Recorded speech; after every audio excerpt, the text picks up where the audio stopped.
The year was 1776, a bleak autumn settling over the nascent American cause. The newly formed Continental Army was locked in a desperate, breath-holding struggle against the mightiest military force on Earth, the well-trained, well-equipped, and vastly numerous British Imperial Army. Following the devastating defeats at Brooklyn and Long Island, General George Washington's reserves were depleted, his morale hanging by a thread, and his army was in full, painful retreat from Manhattan. Yet, Washington was a commander who understood that victory would not be secured solely by the thunder of cannons or the bayonets of infantry. He recognized that the crucial blow against the seemingly insurmountable British power would come not from overt force, but from the subtle, unseen power of information, the strength of whispers. It was in this moment of utter peril and strategic desperation that one of history's most effective and closely guarded espionage rings was born, the culper ring. This was a shadow war, fought with invisible ink, coded names, and the constant, chilling threat of the gallows, a struggle that would irrevocably alter the course of history and forge a new nation. Washington realized the absolute necessity of obtaining vital intelligence from within New York City, which was then the heavily fortified core of British operations.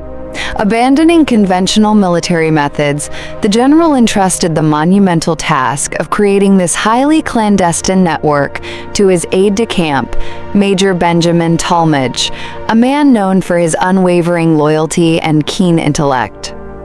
Tallmadge, a master of deception and organization, ingeniously recruited a handful of seemingly ordinary civilians across New York and Long Island.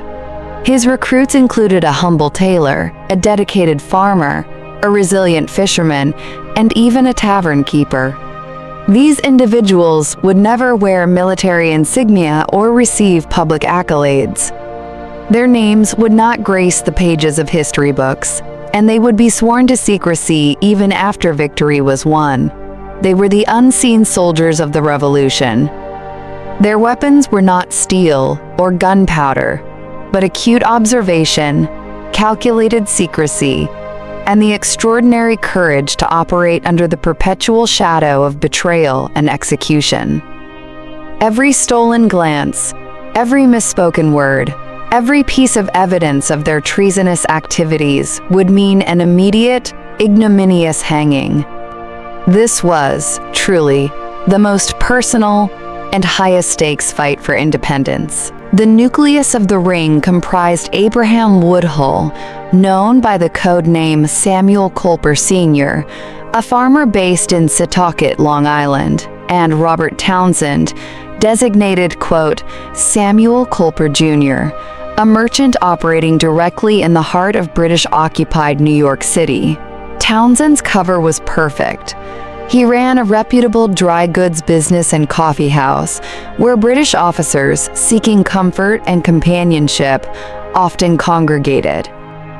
Unbeknownst to them, Townsend was listening, meticulously gathering intelligence on troop movements, planned naval operations, supply chains, and even the internal morale of the British forces. The transfer of this high-value information was an art form in itself. Woodhull meticulously copied the gathered intelligence onto small pieces of paper, which were then concealed using sympathetic ink, a chemical solution that was completely invisible when dry. Crucially, the text would only become legible when exposed to heat or a specific chemical developer. This ingenious method ensured that the letters appeared to be harmless, common correspondence, thus allowing them to pass through British checkpoints without suspicion, even if they were inspected closely. The intelligence embarked on a perilous journey, beginning at Woodhull's farm on the north shore of Long Island. Woodhull would often deposit the critical notes in designated dead drops, secret locations where information could be left and picked up by another agent without the two ever having to meet. One of the most famous dead drops was located near the home of Anna Smith Strong, a crucial female operative whose property was frequently passed by British patrols. Anna Strong's contribution was perhaps the most subtle and elegant element of the network.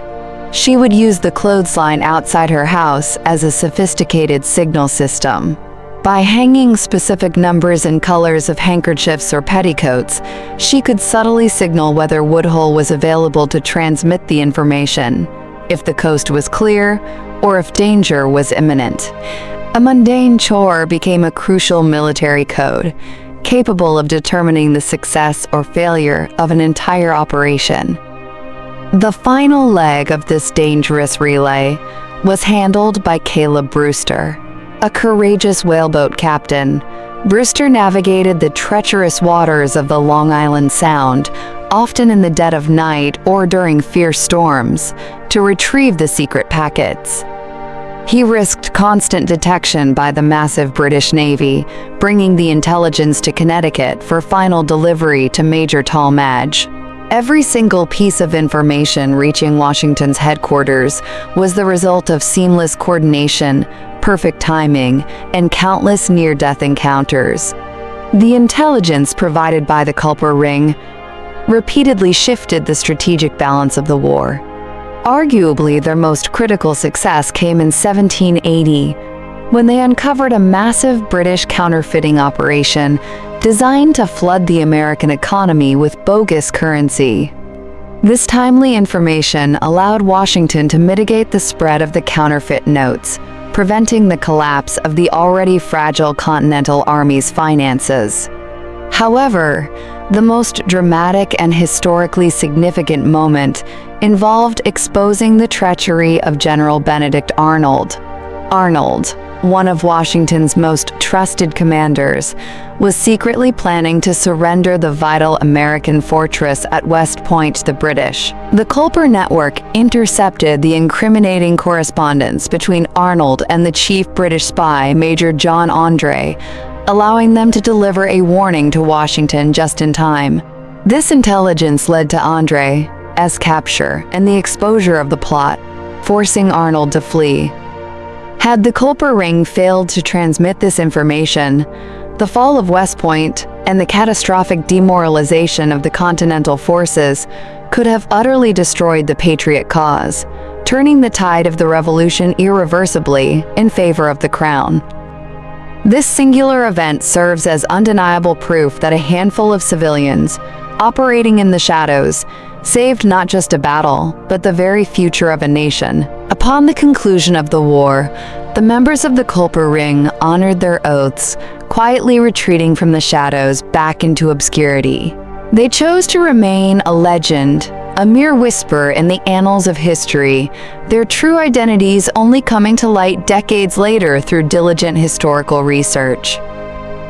General Washington himself acknowledged that the network played an invaluable role in securing the ultimate victory, but the preservation of their anonymity was their final, most profound service to their country. George Washington's secret intelligence network stands as a powerful legacy, a stark reminder that the American Revolution was won not solely by courageous soldiers and brilliant generals, but also by the quiet heroism of ordinary citizens, the unseen vanguard who served their country with unwavering patriotism and remarkable ingenuity, all the while operating under the constant shadow of the hangman's noose. Their courage and methods laid the groundwork for modern intelligence operations, forever whispering the story of the secret, silent war that changed the course of the world.